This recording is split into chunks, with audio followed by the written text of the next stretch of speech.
Alors, règle numéro 4. Lorsque les indices de numérotation sont les mêmes dans les deux sens, il se peut qu'on ait l'ensemble de plus bas indices le même dans les deux sens. Là, quand il y a un problème de choix, il y a toujours une règle qui va nous dire ce qu'il faut faire. Alors, cette règle numéro 4, qu'est-ce qu'elle dit? Si j'ai l'ensemble de plus bas indices, si c'est le même dans les deux sens, on donne l'indice le plus petit au premier nommé dans l'ordre alphabétique. Au premier nommé dans l'ordre alphabétique, on parle des ramifications. Pourquoi? Parce que la règle numéro 5, elle me dit de classer ces ramifications ou bien ces radicaux par ordre alphabétique. Et ceci va se trouver où? Dans la partie des préfixes, tout ce qui est avant la chaîne principale. Donc avant le nom de l'hydrocarbure, on va mettre ces différentes ramifications qui sont classées par ordre alphabétique. Chaque ramification ou chaque substituant est précédé du numéro du carbone qui le porte. Et bien sûr, ce radical, comme on avait dit que c'est la terminaison il, si ce radical se trouve au milieu du nom, on enlève la terminaison e, c'est-à-dire la voyelle terminale des noms des ramifications, elle est supprimée. Règle numéro 6, lorsqu'une molécule possède un même substituant ou un même substituant en plusieurs positions, c'est-à-dire qu'on a par exemple un méthyle qui se trouve dans différentes positions, il faut indiquer le nombre qui correspond à ces différentes ramifications. C'est-à-dire lorsqu'une molécule possède un même substituant en plusieurs positions dans la chaîne principale, qu'est-ce qu'on fait? On fait précéder le nom de ce radical par le préfixe multiplicatif. Alors, si on a deux méthyles, par exemple, on va dire c'est la ramification diméthyle. Si on a 3, c'est triméthyle, 4, tétraméthyle, etc. Alors, ces préfixes multiplicatifs ne sont pas pris en compte dans le classement alphabétique. Attention ici, il y a une exception, c'est que tous les préfixes, vous connaissez les préfixes iso dans isopropyl, néo dans néopentyl, sec-butyl, tert-butyl, etc. Donc tous ces préfixes, on ne retient que iso et néo qui sont pris en considération dans l'ordre alphabétique. C'est-à-dire si j'ai la ramification isopropyl, la première lettre que je vais choisir pour le classer par ordre alphabétique, c'est I. Si j'ai néopentyl, la première lettre que je vais regarder pour le classer par ordre alphabétique, cette ramification, c'est N. Alors, on passe à cet exemple. Alors ici, le premier choix, c'est de choisir la chaîne principale. Alors, comment va être choisie la chaîne principale? On a dit c'est le maximum de carbone. Donc, on a cette chaîne avec 1, 2, 3, 4, 5, 6, 7, 8 carbones. Et on a la même chaîne, mais avec une deuxième numérotation, c'est-à-dire ici, on a commencé par le bout qui est à droite, et ici, on a commencé par le bout qui est à gauche.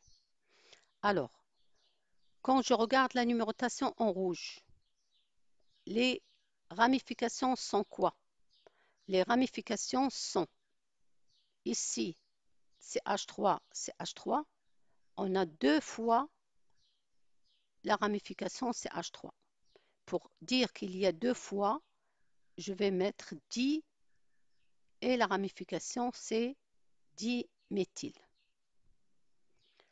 En ce qui concerne cette ramification ici, c'est la ramification éthyle.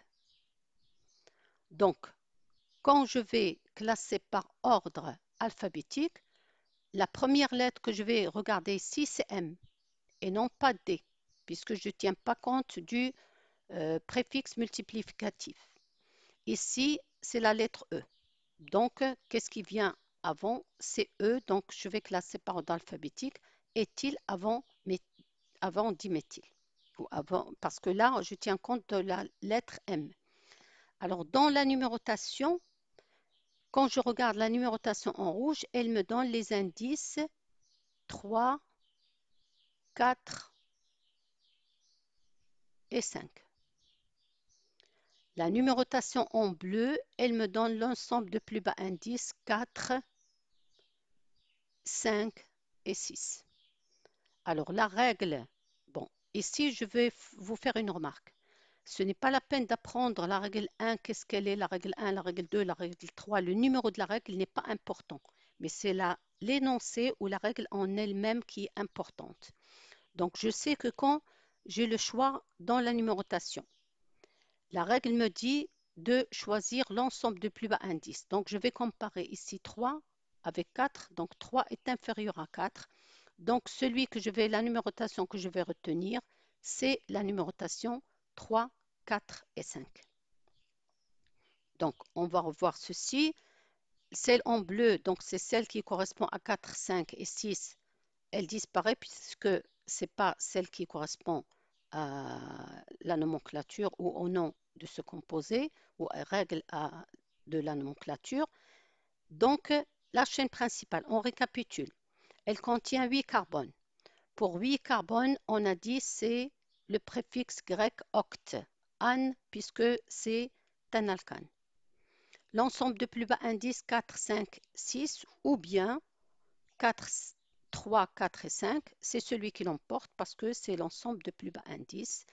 Les ramifications par ordre alphabétique sont éthyl, parce qu'on tient compte de la première lettre ici. Donc, quand je l'écris tout seul, je mets la voyelle terminale ici.